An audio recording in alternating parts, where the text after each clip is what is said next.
안녕하세요. 닥터 JYP 진행을 맡은 아나운서 김미정입니다.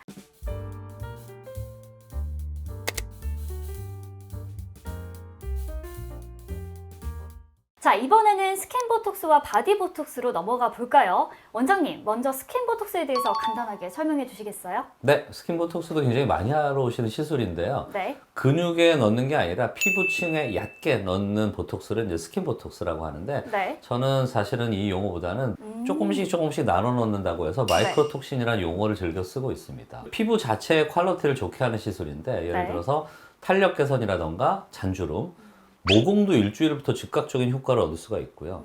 또 턱선 따라서 이렇게 얇게 놓으면은 일주일부터 하관이 쫙 당겨지면서 날렵한 턱선, 하면 리프팅 여러 가지 효과를 동시에 볼 수 있는 게 이 마이크로톡신 시술입니다. 그렇다면 원장님이 시술을 하시면서 좀 중요하게 생각하시는 부분이 있을 것 같은데 어떤 걸까요? 근데 이제 깊이와 위치 조절이 중요한데요. 네. 얼굴 근육이 표층 근육과 심층 근육이 있는데 네. 표층 근육까지만 확산되게 되면 큰 문제는 없는데 너무 깊게 놓게 되면 심층까지 확산이 돼서 표정이 굉장히 어색해질 수가 있어요.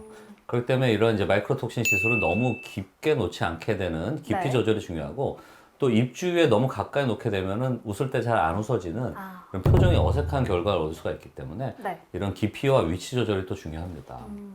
또 하나 좀 말씀드리고 싶은 게 이제 얕게 놓게 되면 피부, 진피층에는 우리가 면역 반응에 관여하게 되는 면역 세포가 굉장히 많이 있기 때문에 네. 깊게 놓는 근육 보톡스보다 얕게 놓는 마이크로톡신이 내성 가능성이 조금 더 어. 높다라는 단점이 있어요. 네. 그래서 반드시 톡신 내성에 대해서 걱정을 하셔야 되고 저희 병원에서는 내성 가능성이 전혀 없는 제로인 네. 지오민 리프팅을 중점적으로 시술을 하고 있습니다. 네, 원장님께서 좀 중점적으로 보시는 세 가지 말씀해 주셨는데요. 깊이와 위치를 신경 쓰시고 그리고 이 보톡스 같은 경우에는 이 내성 가능성에 대해서 좀 걱정하시는 분들이 많은데 우리 병원에서는 내성 가능성이 제로인 그러한 시술을 하고 있으니까요. 이 점도 참고하셨으면 좋겠습니다. 자, 저희 다음으로는요. 중장년층 분들에게 사랑받는 목주름 보톡스에 대한 질문입니다. 이 목주름 보톡스에서 가장 중요한 건 어떤 걸까요? 이제 간혹 가다가 얼굴뿐만이 아니라 목주름 보톡스도 좀 필요한 경우가 있는데 네. 어떤 분들은 좀 무서워하시는 분들이 있어요. 그럴 것 같아요. 피부도 좀 얇고 중요한 네. 기관들이 많기 때문에 하지만 전혀 무서워하실 필요는 없습니다. 깊이 조절만 잘 돼서 너무 네. 깊게만 주입하지 않게 되면은 대부분 안전한데요. 네. 하지만 용량 조절은 중요한 포인트 중에 하나입니다. 한 병이 100유니트인데 네. 반병 50유닛 이상은 첫 번째 시술에는 하지 말라 네. 라고 되어 있습니다. 그래서 이제 50유닛 이상 너무 많이 주입을 하게 되면은 간혹 가다가 이제 목 움직임이 좀 힘들 네. 수가 좀 있고요. 일시적으로 고음이 나오지 않는 이런 발성 장애까지 생길 수가 있기 때문에 이 용량 조절을 잘하는 네. 경험 많은 선생님들의 시술이 필요할 것 같습니다. 자, 이번에는요. 요즘 여성분들께서 많이 받는 승모근 보톡스에 대해서 알아보려고 하는데요. 예비 신부님들이 웨딩드레스를 위해서도 좀 많이 받으시죠. 자, 이 승모근 보톡스는 어떤 효과를 기대할 수 있는 시술인가요? 근데 승모근 보톡스는 이제 비대해진 승모근, 여기가 너무 크게 되면 네. 너무 듬직하고 네. 좀 여성스럽지 못하다고 해서 네. 비대해진 승모근을 축소시키는 시술인데요. 네. 지나치게 올라온 부분을 이 시술을 통해서 네. 목에서부터 어깨까지 내려오는 라인을 정리를 할 수가 있고 상대적으로 좀 목이 길어 보이고 네. 쇄골이 드러나게 되는 조금 섹시한 네. 쇄골 라인을 만드는 주사라고 볼 수가 있겠습니다. 자, 그렇다면 이 승모근 보톡스를 맞을 때도 주의할 점이 있을 것 같은데요. 이제 목 뒤 중앙 부위 있잖아요. 네네. 목 바로 중앙 부위에는 피해서 시술을 해야 되고요. 네. 이제 해당 부위에 보톡스가 들어가게 되면은 누웠다가 일어날 때 목을 가누기 힘든 좀 부작용을 만들 수가 있어요. 그리고 간혹 가다가 우리 이제 알통이라고 그러죠. 네. 팔뚝 바깥쪽에 네. 팔이 밑에 쪽은 지방이고 네. 이 바깥쪽이 이제 그런 근육인데 네. 이쪽도 좀 발달한 분들이 계세요. 아, 여기 여리여리하게 만들고 싶잖아요. 그렇죠. 네. 맞습니다. 한소희처럼 네. 여리여리한 이제 팔뚝을 만들고 싶어 하시는 분들이 많은데 그래서 네. 시간이 없으니까 원장님 네. 승모근이랑 이 팔뚝 바깥쪽에 보톡스를 같이 놔주세요 하는 분들이 계세요. 네. 근데 하지만 같은 날 맞으면은 난리가 납니다. 왜요? 근데 일상생활이 굉장히 불편해. 무거운 물건뿐만이 아니라 네. 예를 들어 뭐 핸드폰을 장시간 드는 것도 힘들 정도로 아. 굉장히 한쪽 팔 전체 근육이 네. 굉장히 운동이 불편해질 수가 있기 때문에 아. 같은 날 맞으시면 절대 안 되고요. 네. 우리 승모근과 팔 근육 바깥쪽은 네. 3달 정도의 인터벌이 필요합니다. 그래서 우리 시술자 선생님들도 네. 요 이제 팁은 반드시 지켜주시는 게 필요할 것 같아요. 네. 자, 이번에는요, 저희가 이 상체에서 하체로 넘어가 보도록 하겠습니다.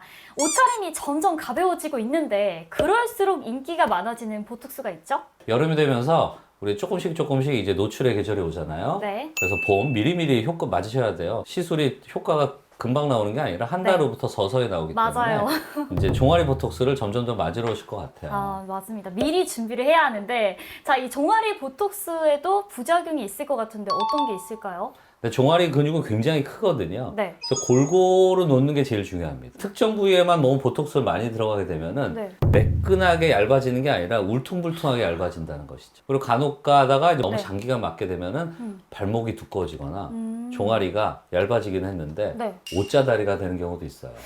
그런데 왜 종아리를 맞는데 발목이 두꺼워지는 건가요? 종아리 보톡스를 맞으면은 이제 종아리 근육은 조금씩 작게 되는데 네. 이제 발목 밑에 쪽에도 근육이 좀 있거든요. 네네. 평소에는 이제 발목에 가까운 밑에 쪽 근육은 발달이 되지 않았는데 네네. 종아리만 이제 힘을 덜 받게 되면은 상대적으로 아. 발목이 더 힘이 들어가게 돼서 네. 발목이 두꺼워지는 경우도 발생할 수가 있습니다. 그리고 종아리 근육도 항상 이제 안쪽, 네. 바깥쪽 주로 오실 때는 원장님 안쪽만 놔주세요 하신 분들이 많은데 전혀 절대 그러면 안 됩니다. 아, 골고루 놔줘야 되는 건가요? 그렇죠. 네. 안쪽만 놓게 되고 바깥쪽이 조금씩 커질 수가 있거든요. 네네. 그럼 결과적으로 옷자다리가 되는 다리가 거예요. 이렇게 휘게 너무 되는군요. 네. 그렇죠. 휘어 보이는 옷자다리가 만들 수가 있기 때문에 네. 우리 시술자 선생님들이 전체 종아리 모양을 잘 파악해서 네. 그래 적정 용량을 한 군데 치우치지 않는 게 중요한데요. 네. 안쪽, 바깥쪽, 필요할 때는 발목 근육까지 어. 전체적으로 골고루 놓는 이제 시술자의 노하우가 필요합니다. 그만큼 시술자의 섬세함이 필요한 부분이다라고 말씀해 주셨습니다. 자, 그렇다면요. 이 보톡스가 워낙 좀 대중적인 시술이다 보니까 선택할 때 좀 이 선택 장애를 겪으시는 분들도 굉장히 많아요. 뭐 싼 걸 해야 되나, 뭐 이벤트를 해야 되나, 뭐 굉장히 고민이 많은데 좀 보톡스를 선택할 때 있어서 주의점은 어떤 게 있을까요? 네, 이제 보톡스 시술을 선택할 때는 내가 과연 어떠한 효과를 얻고 있는지 정확히 미리 파악하는 것이 중요하고요. 네네. 그다음에 이제 어느 병원을 갈 건지 선택을 할 때도 네. 뭐 말씀하신 이벤트 시술이나 너무 가격 이런 것만 체크하지 마시고 아, 네. 보톡스 관련 경험이나 시술 계획을 정확하게 세워지는지 체크하시는 게 중요할 것 같고요. 네. 또 가장 중요한 포인트는 나에 대해서 정확히 문제점을 진단하고 솔루션을 정확하게 제시해 주시는 시술자를 만나시는 게 가장 중요한 포인트일 것 같습니다. 자, 오늘은 이렇게 박재영 원장님과 함께 부위별 보톡스에 주의할 점들을 살펴봤는데요. 원장님 마지막으로 우리 시청자분들께 하실 말씀 있을까요?